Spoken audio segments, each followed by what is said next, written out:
सरकारी कर्मचाऱ्यांसाठी आनंदाची बातमी आहे. AICPI-IW निर्देशांकावर आधारित नवीन डीए निश्चित पगारात मोठी वाढ होणार आहे. तर नवीन वर्ष 2026 ची सुरुवात केंद्र सरकारचे कर्मचारी आणि पेन्शनधारकांसाठी दिलासा देणारी ठरू शकते. एकीकडे 8व्या वेतन आयोगाबाबत चर्चा सुरू असताना दुसरीकडे महागाई भत्त्यात वाढ होण्याची दाट शक्यता वर्तवली जात आहे. आता महागाई भत्त्यात 2% वाढ होण्याची शक्यता आहे. तसेच मिळालेल्या माहितीनुसार जानेवारी 2026 पासून महागाई भत्ता 2% वाढवला जाऊ शकतो. सध्या केंद्र सरकारी कर्मचाऱ्यांना आणि पेन्शनधारकांना 58% DAR मिळतो. प्रस्तावित वाढ लागू झाल्यास हा दर 60% पर्यंत जाण्याची शक्यता आहे.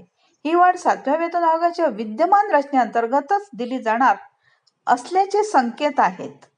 आता याआधी जुलै 2025 मध्ये DA 55% वरून 58% करण्यात आला होता. आता DA वाढीचा आधार काय आहे? तर महागाई भत्ता मीन्स DA आणि महागाई दिलासा DR वाढीचा मुख्य आधार म्हणजे all India consumer price index means industrial workers. केंद्रीय श्रम व रोजगार मंत्रालयाने नोव्हेंबर 2025 साठी AICPI-IW निर्देशांक 148.2 जाहीर केला आहे. जुलै ते डिसेंबर 2025 या कालावधीत अन्नधान्य, वाहतूक, आरोग्य सेवा आणि दैनंदिन गरजेच्या वस्तूंच्या किमतीत सातत्याने वाढ झाली आहे.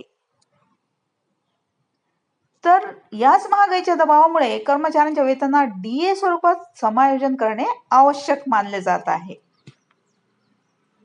आता 7व्या वेतन आयोगानंतरही DA वाढ का गरजेची आहे? तर 7व्या वेतन आयोगाचा कार्यकाळ अधिकृतपणे 31 डिसेंबर 2025 रोजी संपुष्टात आला आहे. तरी देखील 8वा वेतन आयोग लागू होईपर्यंत कर्मचाऱ्यांना महागाईचा फटका बसू नये यासाठी DA वाढ देणे अपरिहार्य ठरत आहे. आता 8व्या वेतन आयोगाचे सध्याचे स्टेटस काय आहे? तर 8व्या वेतन आयोगाची घोषणा होण्याबाबत चर्चा सुरू आहे. मात्र अंमलबजावणीची ठोस तारीख अद्याप जाहीर झालेली नाही. अशा परिस्थितीत 2% DA वाढ ही कर्मचाऱ्यांच्या आणि पेन्शनधारकांच्या मासिक बजेटसाठी मोठा आधार ठरू शकते.